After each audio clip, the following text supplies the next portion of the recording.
Good evening and welcome to HNP Times. And tonight, we have breaking developments on a story that's shaking the foundations of democracy.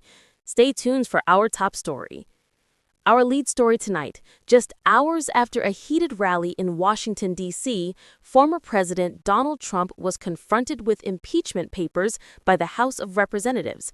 The move comes after Trump's speech at the Save America rally on January 6, 2021, where he made statements that shocked the nation and fueled the Capitol riot. Sources confirmed the impeachment resolution was rushed through, citing Trump's words as incitement to insurrection. It began at the Ellipse near the White House, where Trump addressed the crowd of thousands on January 6, 2021.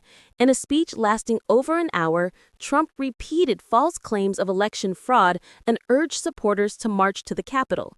The shocking moment? Trump said, "If you don't fight like hell, you're not going to have a country anymore."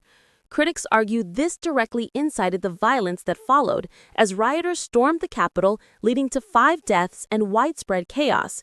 Video footage from the rally, widely broadcast by news channels, captured the crowd's reaction and Trump's defiant tone.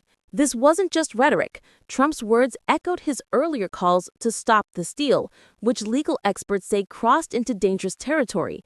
Eyewitness accounts and FBI reports detail how the speech energized the mob, with some attendees later charged in connection to the riot.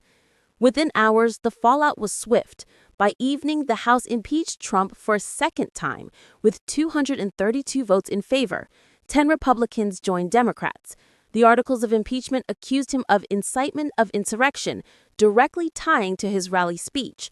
House Speaker Nancy Pelosi called it a dark day, but necessary to uphold the Constitution. Why the rush? Lawmakers feared further unrest, with National Guard troops already deployed in D.C. To cover all angles, let's examine the legal and political context. Trump's speech referenced Article 2 of the Constitution, claiming broad executive powers to challenge the election. Constitutional scholars, including Lawrence Tribe, have argued this was a frontal assault on democratic norms, potentially violating the 14th Amendment's insurrection clause. However, Trump's allies like Rudy Giuliani defended it as free speech, calling the impeachment a partisan witch hunt. The Senate acquitted Trump in February 2021, but the event left scars. Foresight thoughts: could this set a precedent for future impeachments? Experts speculate that if Trump runs in 2024, similar rhetoric could trigger legal challenges or even disqualification under the 14th Amendment. What if civil unrest escalates? Historians draw parallels to the 1860s, warning of deepened polarization. In the best case, it strengthens checks and balances. Worst case, it erodes trust in institutions. What do you think? Will this define Trump's legacy?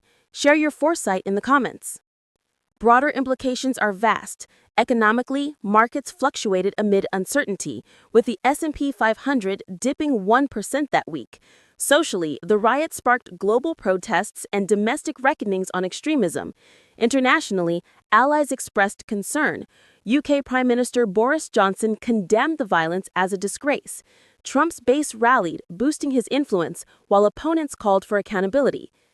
Genuine facts from official sources: the impeachment was based on House Resolution 24, with evidence including Trump's tweet urging the march.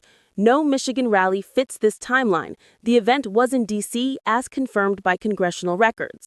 In related news, investigations continue, with the January 6th committee recommending charges against Trump. What shocked you most about this story? Comment, share, and use #TrumpImpeachment to join the conversation.